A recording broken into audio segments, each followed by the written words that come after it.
Let me tell you something weird. I've seen people making 90,000 a year feel broke, and people making 50 feel untouchable.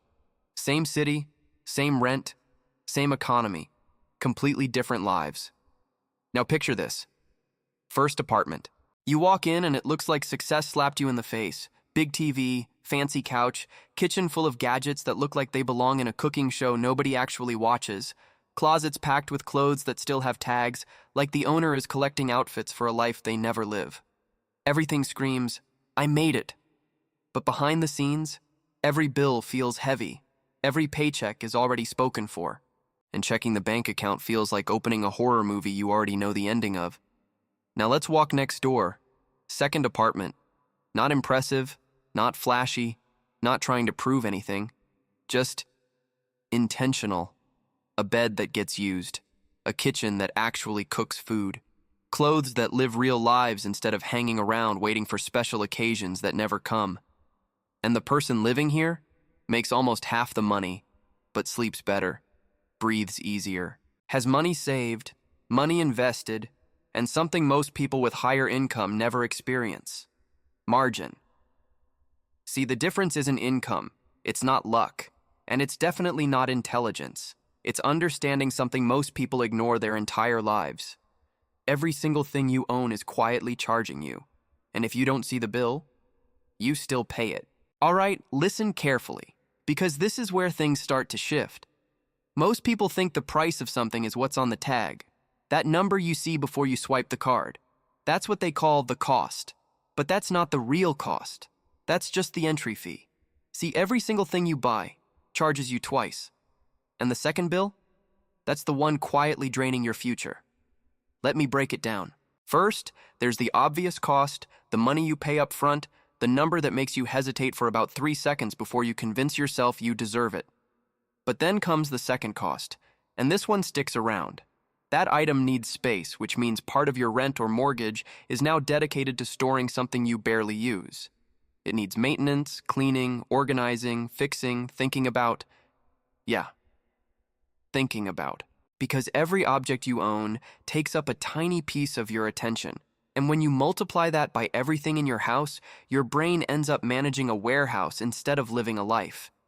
And here's the part most people never calculate. Every dollar you lock into stuff is a dollar that isn't working for you. That gym equipment sitting in the corner, that's not just equipment. That's invested money that never got the chance to grow. That's future freedom. Traded for something you stopped using after 3 weeks. Donkey wisdom for you. You didn't just buy the thing.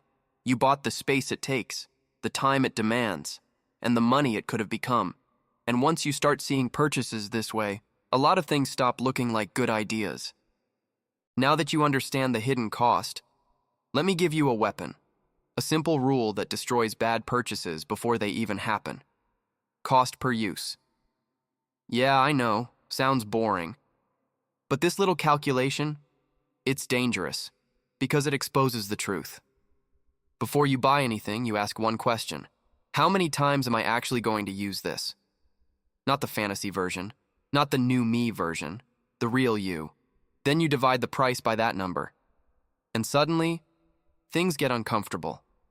That $300 jacket you wear twice a year, that's $150 per use. That's not fashion, that's financial self-sabotage wearing a nice logo.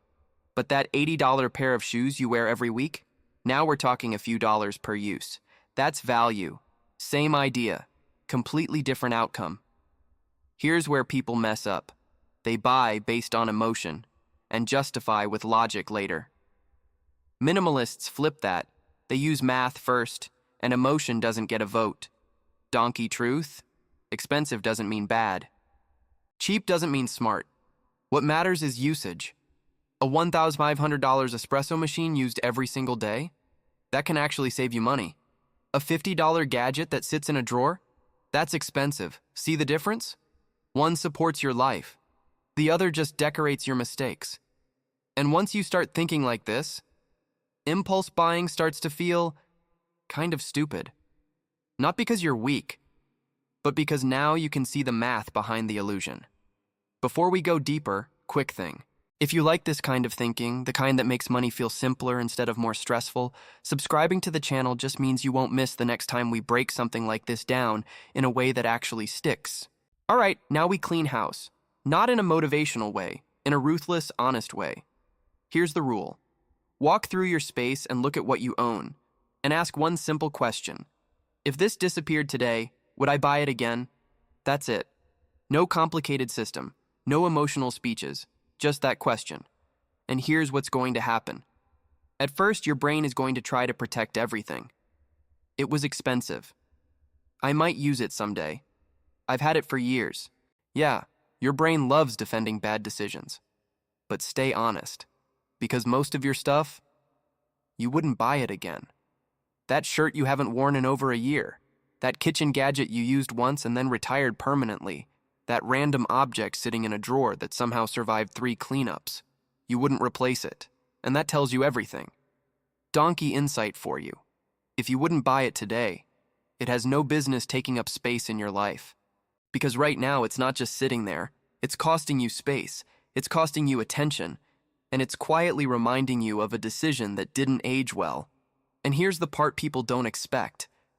When you start removing these things, something weird happens.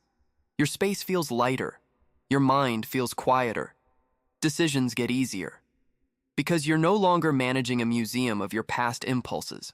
You're living with things that actually serve you. Minimalism isn't about having less for the sake of it. It's about removing what doesn't matter. So what actually has room? Let me tell you about one of the most expensive habits people have that nobody calls expensive. Upgrading things that already work, not because they broke, not because you need something better, but because you're bored. Your phone works perfectly fine, but suddenly it feels slow the moment a new model drops. Your TV still does its job, but now it looks outdated, just because there's a thinner version on the wall at the store. Your car runs without a problem, but now it doesn't feel exciting anymore. So what do people do? They upgrade, and it feels like progress. But it's not. It's wealth destruction, dressed up as improvement. Donkey truth? Function didn't change. Only your perception did. And that perception? It's not random. It's engineered. Marketing is very good at making perfectly functional things feel inadequate, because if you were satisfied, you wouldn't spend. Minimalists follow a very simple rule. If it works, it stays. No debates. No emotional negotiations, no, but this one is slightly better.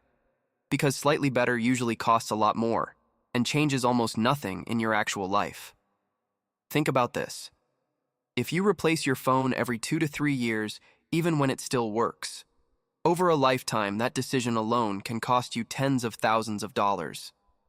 Now apply that same behavior to cars, furniture, tech, clothes. You're not just upgrading, you're slowly draining your future. And here's the shift. Instead of asking, what's better? Start asking, is this still doing its job? If the answer is yes, you don't have a problem, you have a temptation. And those are very different things. Now let's talk about something most people completely ignore. Environment. Because people love to say, I just need more discipline. No, you don't. Discipline is unreliable. It disappears when you're tired, stressed, bored, or emotional, which is exactly when bad financial decisions happen. So instead of relying on willpower, you change the game. Here's the rule. Make spending annoying and make saving automatic. That's it. Right now, spending is too easy. Your card is saved everywhere. One click and boom, money gone. No friction, no pause, no thinking. That's dangerous. Minimalists flip this completely. They remove saved cards from websites. They log out of shopping apps. Some even delete the apps entirely. And most importantly, they create a delay. A simple rule. If it's not essential, you wait 24 hours before buying. And here's the funny part. Most of the things you really wanted disappear in less than a day. That urge wasn't a need, it was a moment. Now let's talk about the other side. Saving. Because this is where things get powerful. Instead of saving what's left at the end of the month, you save first. Automatically. The moment money hits your account, A portion disappears into investments or savings before you even see it. No decision, no effort, no chance to spend it. Donkey wisdom? You don't rise to the level of your intentions. You fall to the level of your system. And if your system makes spending easy, you will spend. If your system makes saving automatic, you will build wealth without even thinking about it. Now we get to the rule that quietly separates people who build wealth from people who just keep upgrading their lifestyle forever. And this one is dangerous, because almost nobody does it. Define what enough looks like before your income grows. Because if you don't, your lifestyle will grow with it, and you will feel stuck, no matter how much you make. Here's how it usually goes. You start making more money, so you upgrade your place, then your car, then your clothes, then your habits, and suddenly, your new normal is expensive. So now you need even more money, just to feel okay again. And this cycle, it never ends. I've seen people making $200,000 a year, stressed, and people making $70,000, completely at peace. Same country, same economy, different definition of enough. Donkey truth? If you don't set the limit, there is no limit. Minimalists do something most people avoid. They decide in advance, this is enough house, this is enough car, this is enough lifestyle. Not because they can't afford more, but because they understand the trade. Every upgrade costs freedom. Every higher standard requires more income to sustain it. And that means more pressure, more dependence, less flexibility. Now flip it. If you define your lifestyle at a level below your income, the gap becomes power. That gap becomes savings, investments, options, time, freedom. Because wealth isn't about what you show. It's about what you don't need. And once you know what enough is, you stop chasing more and start building control. Let's go back to those two apartments. Same city, same opportunities, same world, but completely different lives. One is full, packed with things, upgrades, purchases that felt right in the moment, decisions that seemed small at the time but slowly built a life where every dollar has a job before it even arrives. And the person inside? Always running, always maintaining, always one step away from pressure. The other apartment is quieter, not empty, just intentional. Every object has a purpose. Every dollar has direction. Nothing extra demanding attention, space, or energy. And the person inside? They have something rare. Room to breathe. Room to think. Room to choose. Because that's what this has been about the entire time. Not stuff. Not money. Not even minimalism. It's about control. Every purchase you make is not just a transaction. It's a decision about the kind of life you're building. A life where your possessions slowly own your time, your attention, and your future. Or a life where your money works quietly in the background, building options you haven't even needed yet. Donkey truth, and listen close. You don't feel rich when you own more. You feel rich when you need less, and still have more than enough. Because at the end of the day, wealth is not what you show. It's what allows you to walk away, to say no, to take a break, to change direction without everything collapsing behind you. Both apartments are available to you, not based on what you earn, but based on what you keep, what you ignore, and what you choose to carry. So the real question is simple. Are you building a life that looks full, or one that actually is?